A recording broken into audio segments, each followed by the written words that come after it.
Hello, here's Moonshine version 2 running real-time speech recognition on the Synaptics Coralboard. The demo can take either pre-recorded audio or live microphone input and transcribe it in real time as the audio rolls in.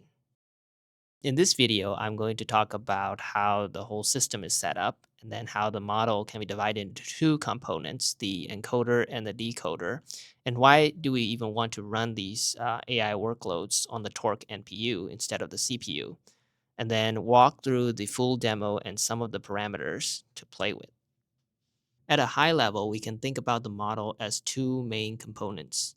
The encoder processes incoming audio and builds the representation the decoder needs. The decoder then uses that context to generate the transcription token. Here's how the system is set up. Audio is buffered and passed through the VAD, or voice activity detection. When speech is detected, the audio is sent through the encoder. The encoder output accumulates, and every few chunks, the decoder generates a preview of what has been said for a fixed state of the encoder output.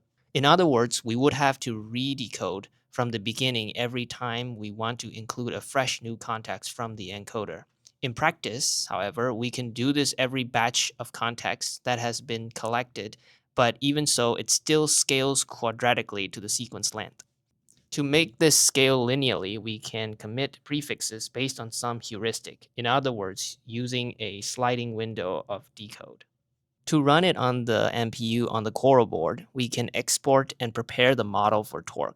We need to convert the model into static components, apply the required optimizations, and finally use the Torq compiler to generate the VMFB binary that will run on the NPU. Why do we even want to run it on the NPU? It's because we get better performance, both memory and latency, and energy usage. For the tiny model here, the encoder goes from 81 milliseconds on the CPU to just 23 milliseconds on the NPU, which is a 3.5 times speed up.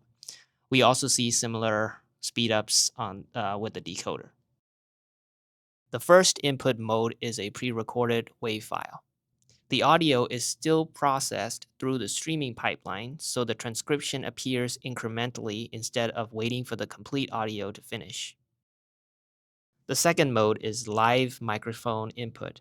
As I speak, the system continuously processes the incoming audio and updates the transcription preview as additional context becomes available. This is my colleague demoing the mic input.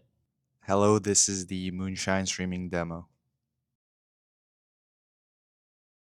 How much wood would a woodchuck chuck if a woodchuck could chuck wood?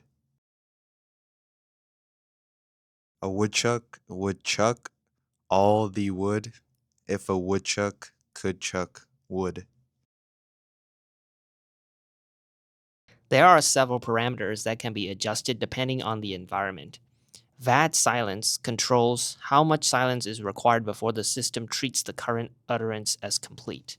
Preview every determines how frequently the decoder generates an update. You can also use a fancier VAD like Silero VAD to do the utterance chunking.